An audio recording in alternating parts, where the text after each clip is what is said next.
All right. We are back. Welcome to the Founders Table podcast. Pull up a chair, take a seat, and sit down at the Founders Table, where we talk about real issues that you, as a founder-led entrepreneur, CEO, face on a day-to-day basis. I'm Nick Long, and I'm joined by my boy, Anthony Busciglio. What's up, dude? Dude, back from Costa Rica. Yeah, dude, I feel terrible. You look terrible. Yeah. You look like bloated. You look like Veruca Salt, like in in Willy Wonka. Like you ate some shit you shouldn't have ate. So I told my trainer, I said, look, I'm gonna weigh in today, which was last Thursday before I left. Right. I was 171.2. Holy shit! I said I'm gonna do my best that's kind of big for you to not go off the rails. I said my girl got big on me. So first day I did good, and then I went sideways real quick. It's and easy. I was like, fuck What it. were you eating like? Everything. Drinks, frozen drinks, desserts, anything, pastries, everything. Like a gremlin. I came back. I was 179.8. Oh. 6 days later, I was 9 pounds. You weigh more than me. And I was bloated. My feet looked like fucking bricks. Like I was all swollen. You're like out of a roadblock. I haven't felt the same. You were just like roadblocks, like breaking shit and eating it. This morning I was 174, so it's coming back down to normal. God, but I felt terrible. We got to keep my guy stable, Look, man. Joel's on here. Look there, Joel's. Joel, I gained 9 fucking pounds hanging out with you, bro. Yeah. 9. See, this is kind of what we're talking about, right? Because like you and I work so hard, right? And it's like this pressure cooker, and you went for like a little pressure release, but you went like full nuclear. Oh, I went full nuclear. There was no holds barred. Did we lose some abs? Yeah, they were gone for like 2 days. No, today they started coming back in. So you look like Hulk Hogan at the end of his career. Yeah, pretty much. Like just kind of puffy with the distended belly. Yeah. Well, so that's the thing is that like, we're talking today, more about like how to prioritize all this shit, right? You heard the term work-life balance, right? Yep. I think that's bullshit.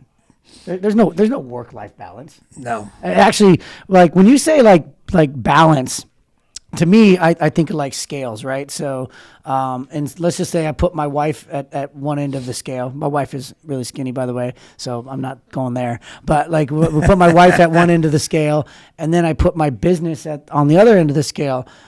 Like, do I say, well, my business has to be equal to my wife has to be equal to my business, or I put my kids and my wife, my business, and so it's like this idea of balancing shit, like in my mind, it just doesn't work because my wife is important. My children are important. They're the most important priority in my life.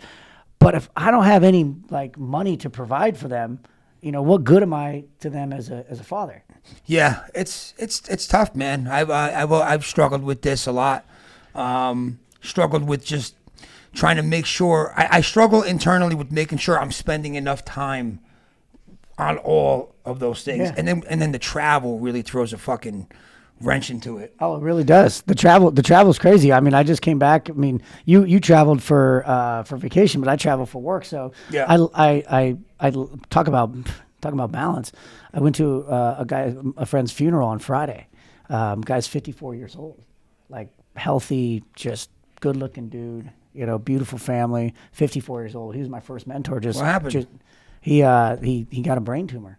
Like, oof. I mean, literally didn't even know it was there. Guy looks like you, just physically fit, much better looking than you, but that's not hard. And he was complaining of a headache. He got in a car accident as a result of the headache, and they went in and they saw a brain tumor, and he was literally dead, like shortly thereafter. Jesus. And so, the crazy thing is actually, as I was sitting at his funeral, I'm bawling my eyes out. I'm thinking like, no one talked about how much money this guy had.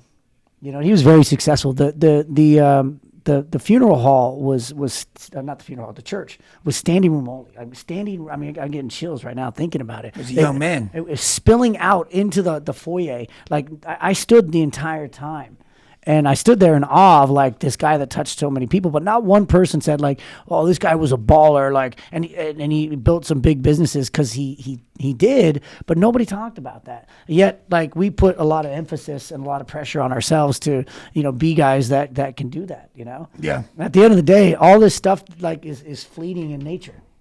Yeah, and it means nothing if you fucking die at 54 years old. Well, then, or if you die alone.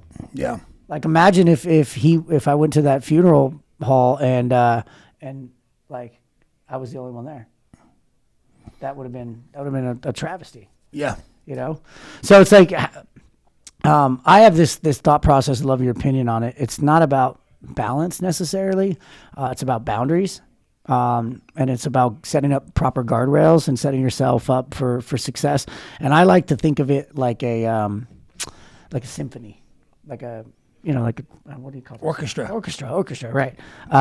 Like if you look at a orchestra, the orchestra is not balanced, right? There's not the same number of like harps. I don't even know if they have harps in an orchestra. I think they do. They got harps? Yeah. They got some person. Sounds like they would. That sounds okay. Those are the big fucking. Yeah. They had the harps, trombones, harmonicas, cowbell. They got all the things. Give me some more cowbell. Give me some more cowbell. And when you look at the orchestra, it's not balanced, right? But it's a symphony. Like it's literally a symphony. The guy just give me some of this and like ba ba ba ba, give me some of this ba ba ba ba, and then there's times where he's bringing them all together at once, and it's just like this beautiful thing. He's the maestro, right? The maestro, yeah. And so I feel like we have to be the maestros of like our own life and our business, where it's like sometimes I gotta go heavy-handed into business, I gotta go heavy-handed into travel, and sometimes I gotta say like you did, I'm off the rails, the gremlin's out of the cage. I mean, you kind of went the other way, right? Yeah. Where you went like crazy off the rails, but now you're back, and now you're probably going to go heavy-handed here. And I think it's this building your own symphony, writing your own sheet music for your life that works for you. Yeah, I think that's a good way of putting it. I like that. Right? Yeah, it's just tough. It's just tough. It's tough to, owning a business, spending enough time with your kids, being a good father, spending one-on-one time with your kids. I mean, I was telling my wife about this not too long ago. I'm like, I feel like I'm not having a lot of really close conversations with my kids of like deep conversations. Like birds and the bees? No, I had the birds and the bees with one of my kids recently because I found out he was birds and bees. he was knees deep in the birds and bees. So I had to do that recently. That actually went well, but just more about what went well for like. Never mind. We won't go there. But just more about like life, like like they need their dad. They need their dad. Like, what do you want to do? Like, what makes Right. you happy? What do you? Like- I don't even know what some of them like sometimes. They don't follow. And kids are so different these days with fucking. But TikTok I would say like you're a badass dad. Like I've seen the way you interact with your children. I see the way that they look at you. I see the way that you guys spend time as a family. You guys go out to your Temecula place, and you spend time. So, a lot of it is just being there and showing up and just being who you are, right? Your kids see that you get up at 4 a.m. Your kids see that you eat well. Your kids see that you treat your wife well. Your kids see that you're a producer. You got, damn near 100 employees, $30 million business. I agree with all that, leading by example, right? And then, I saw a video not too long ago, and some guy was like, I wanted to connect with my kids more. He's like, so I started doing a walk and talk with my kid. He had 3 kids. So every night, he's like, I'd take one kid and just go for a little half-hour walk up and down the road. And he's like, I can't believe how much they opened up about, their friends and what they're going through, what's in their heads or in their hearts, just by me starting to do that every night. I'm like, damn. Like, I feel like that's what I'm missing. I'm there. Take them for a walk and talk. Yeah, no, I know. It's just like I think it's like that part, the connection, the real like I'm there. We're watching fucking Chucky last night together. We're doing whatever. Chucky. Yeah, the show. I know. I don't know what Chucky is. No, the show's great. Scary. Not the movie. Oh, there's a show. The show, the TV series. I didn't know. He's a little bad motherfucker. Dude. Really? Yeah, he's awesome. Oh. I love him. Oh. But anyway, that was going on. But you, I mean, like I do agree that it has to be both lead by example, but then also like lean in, right? Lean in. That's a good way to put it. Yeah. Because one thing that I wish I had, my dad's gone. I wish I had more time with him. I wish, my dad was working so hard to provide for 4 kids and a wife and all this stuff that like he wasn't around. Like he was, and then when he was around, like I could tell he just like now as a man and a father, I know he's just like emotionally drained, doing all this stuff. So, I think it's about time management and boundaries and prioritizing, right? So like, you gotta like, I think one thing I've watched you do really well is set some boundaries, like I'm surprised we're here on a Friday because normally Fridays are your like checked out day, but maybe because you just got back from vacation. Yeah. This is okay for Fridays as far as like the free day rule. But just not supposed to have like business meetings. Got it. But podcast, coaching, things like that are like okay by the book. Yeah, but you've done a good job. You got date night every night, Friday night. I know that. You got. I mean, how far out are your reservations? Yeah, we decided tonight instead of going out to eat, since I ate like a fucking slob at Joel's house. Joel, that we were gonna. Damn it, Joel! He took my guy off the rails. I got to send him. Look, he still had discipline and worked out every day. Not every day. I worked. Out I got to send him to fat camp now. But she texted me. She's like, "Hey, you probably don't want to go out to eat." Because we had like, how about we just take Star to the beach and watch the sunset? So that's going to be our date night tonight. Just go. But again, that's boundaries, right? That's boundaries. That's prioritizing. That's time management. I mean, I think that's what it is. Like all of us, there's not a single human, not a single founder, not a single CEO that doesn't have the same hours in the day. The big differentiator is how do we spend those hours? How do we prioritize those hours? What are we doing in those hours? I was leaving the house today, and last night, man, I was drained. I was drained, and I left. I had the funeral. I went straight to LAX. I took the last flight out of LAX, landed in Tennessee on Friday night. Got to Nick Alfano's house at 2 a.m., woke up at 8, had meetings all day Saturday, had a soccer game that night with the client. Then Sunday had more meetings. Then Monday, Tuesday was just jam-packed, came back, book calls solid on Wednesday. And then we had a discovery day yesterday, and here I am again today, right? So it's been like just a whirlwind. Your schedule's fucking nuts, dude. Yeah, but last night, like I went home and I literally took this damn thing and I threw it in the bedroom and I just went and like, to me, dad is a verb. It's not a noun, right? Like it's not just a label that I have. It's something that I have to choose to be. It's like I'm a dad in the sense of a noun because I got my wife pregnant and she gave birth to a child that's half mine, half hers, right? But like a dad like is an active choice that I have to make every single day. I have to show up and be a verb. Like working out doesn't mean you go to the gym. It means you actually lift the weights. Being a dad means you wake up and you actually like father and parent your children. And so last night I threw my phone and like, dude, I just wrestled with my kids for like 25 minutes. It's great. They were like the laughter coming out of there. I know Nicole, like it like, she's just like, oh, cause I know like her day has been long, but like that laughter and that, like, they're going to remember like dad came home and just like, they don't even remember what we did, but they will remember how they felt. Right. Yeah. Like, and so even on that walk and talk that you are going to prioritize and I'm gonna hold you accountable to with your boys, they might grab onto one or two nuggets that you say. Yeah. But they're going to remember that feeling of like walking around with you, but you and I could easily justify like, the leads aren't working or this is happening. And I was telling you about our month last month, had a great front end month. Terrible back end month, It's like fuck. The month prior we had a great back end month, terrible front end month, and so I could easily just be like, babe, I'm head down, and it's crazy that we're having this conversation because I literally used that like phrase with her because she's like, hey, are we gonna talk about tonight? And I'm like, what? I was like, what are we supposed to talk about? So I know that she's been saying something to me and I haven't heard it. Yeah, that's bad. I know. And then she's like, I've been telling you like we need to talk about tonight. And I'm thinking, shit, what is tonight? Like someone's birthday? Because you weren't paying attention to shit. I wasn't. And I literally said, babe, I'm just head down and I'm in this. And I as I got in the car and I'm going to call her after this, I was like, oh dude, like she doesn't care. Like she doesn't care that I'm head down in this shit. Like It's more like, hey, listen, babe, I didn't hear a fucking word you said. I'm sorry. yeah, exactly. I'm thinking about work. I apologize. Yeah, Just please tell me again. Exactly. Like, hey, I'm not here. I'm not present. Right. And the thing is, if I'm not present or I'm not prioritizing my wife, like it's just gonna it's not gonna leave me, but it's gonna put a strain on our marriage. And then I'm gonna go, why the fuck am I doing this in the first place? Yep. You know, like to live in a fucking empty house, to live in a house that, you know, or a castle that's burning down to the ground, right? And so again, like creating this symphony, creating this orchestra, like requires work, right? A lot of work. How does a maestro become a maestro? And I'm not saying I have the answers. I'm asking just how do they do that? It's so hard because you wear this shit on your sleeve, you know, with the business and how much you take pride in it and what it takes to run a real business. You know, everybody else, you know, and we have great people here. I'm so blessed and grateful, but people get to check out. Yeah. At 4:00. Oh, man. They get to clock out and then just get back in the game tomorrow.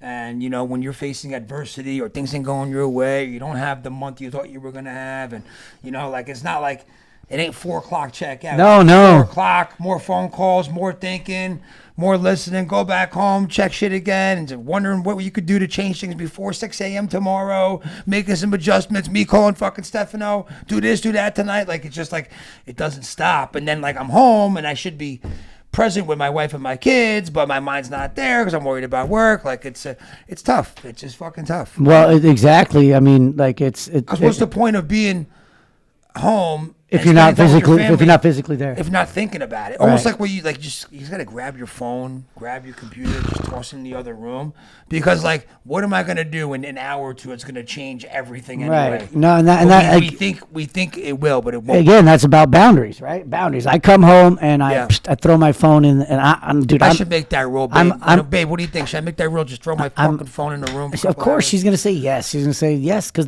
she's listening. They want our time. Yeah. They want our time. They want our time more than they want any amount of money. The right like wife, the right family wants our time more than they want money. That's what I'm saying. Nobody at this funeral said, "I'm so glad this guy made so much money." Yeah. They said he touched he impacted my life with this. I remember that time that he did this, and all of it was stories in and around like being present. You know, that's why they call it the present.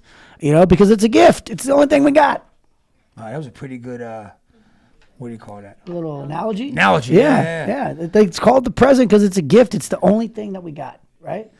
And it's like this damn thing. It's the phone's ringing right now. The phone rang five times since we've been doing this. It never stops. Fucking Jack. You know what I was thinking I was thinking this morning. I was like, I should actually have like one of those like little like theater clickers, click, click, click, click, for every time there's a communication, right? Like a phone call, a text message, outgoing, incoming, like click, click. I wonder how many, like hundreds, thousands it would be in a day for guys like you and I. And then I come home and I'm like, oh, dude, like I can't think. I can't think. And so what good is that? You know, like we left the 9 to 5 for 9 to 9, 9 a.m. to 9 a.m., 24/7, you know? It's like, and it's never fucking stops. Well, you hope that one day there's the payoff at the end of the year. Then all of a sudden you go from 9 to 9 to having an abundance of time, maybe, to do things. But sometimes that never happens. Yeah, that's always the goal, right? Yeah, look, he's reading the text message right now. I know it's coming in, like it's literally like coming in. It doesn't. Well, we both fucked up. We should have put do not disturb. I know it's all right, but I mean, maybe that's. What did he say? I would wear the bottom of that damn theater clicker. I would what? Wear the button. Wear the button. Exactly. Yeah. Him too. I was with Joe. You know, for the past week in Costa Rica. It doesn't fucking stop. It doesn't stop. He's very big business, busy guy. You know? Yeah, and so like even like I hope when you were down there in Costa Rica, you really were experiencing pura vida. Like pura vida means the pure life, the good life, right? We did. But I also think that you just have to live a life by your design. There's no playbook, and my owner's manual is gonna look different than your owner's manual. 100%. Like I would never wear that fucking t-shirt, but somehow you decided that was a good idea. Hold on, my trainer sent me this shirt. Read it. You're too close, dude. This is weird. Fucking read it. It says details matter. Do what you say. Seek the good. Fuck your excuses. Energy is contagious. Always be a student. Go above and now I'm getting down to your wiener, dude. I don't want to keep reading. Go above and beyond. Okay, now it's a stupid fucking shirt. Well, I mean, just maybe the color choice. I don't know. It was a gift. Okay. Thanks, Coach. But anyway, the point is there's no owner's manual. You write your own owner's manual. There's no playbook. There's no playbook. Yeah. But you can invest into like support systems and groups, and masterminds and people who have kind of gone down the path before you. I mean, who had the same struggle, same situation, Right. same work-life balance. Right. Yeah, 100%. I mean, you and I, we met through business, and then, but you've been part of my group. I've been part of groups that we've been in together. But now we've kind of forged our own little ecosystem here, and we go to the gym and we just talk shop. Yeah. Yeah, actually, barbells and bust balls. That's what we do. Yeah, yeah. But it's like a cathartic therapy session. But that's actually very new for me because You like to work out by yourself. yeah. So once Nick said, I want to come with you, I was like, fuck, man. No, he's like, God damn, I'm so excited. No. But Every day. I actually was like, I haven't worked out with a workout partner in a long time. So I just put my fucking music on, do my thing.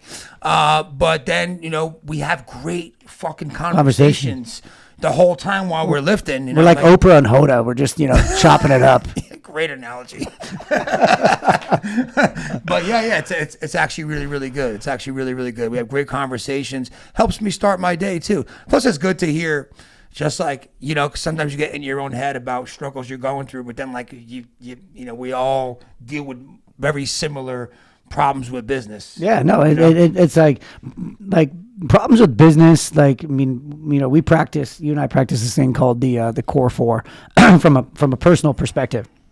And that's how we kind of bring a lot of this harmony together. Is like it keeps us sane because we work on our physical bodies, we work on our overall beings, which is that internal talk track that happens, and that we do that through meditation and gratitude and prayer and journaling. We journal like 12-year-old girls at summer camp. Then that balance side is only there for like as far as relationships is concerned, and then business, making money. But then business comes down to the core four. Sales and marketing, finance, operations, and culture, and you got to have all of those. But let's just say all those were firing at your company. Like your sales and marketing was working, your culture was like on fire, your operations were working, and the finance, you're making money. But then you like are a fat POS. Right, like you're womanizing on the back of a facade of a great marriage. You got a huge ego. Yeah, you got a huge ego. You're disconnected from like what is it all for? Or let's flip it on its ass. Let's just say like you're completely weaponized. You're an Adonis. Your wife is like your marriage is on fire. You're humble. You're humble. You're a good dad. But then your business is a fucking mess. Yeah. Like how do you think you're going to show up? Yep. And so it's about bringing harmony to all of these things and saying sometimes I need more cowbell. Like, let's bang that cowbell. And other times I just need this sweet, smooth, flute. By the way, I don't even know why I'm admitting this. I played the flute. Did you really? Oh, fucking yeah. I was a skin flute? Dude. So somehow they told me I couldn't play like one of the wood instruments, like a sax or not that I would play the clarinet, but the saxophone, because I had braces and my teeth are still crooked. Which what the fuck? So anyway, so they say I could play the flute. I was. How long did you play the flute for? Too long, but I mean, like after the first breath, it was too long. But I was first chair.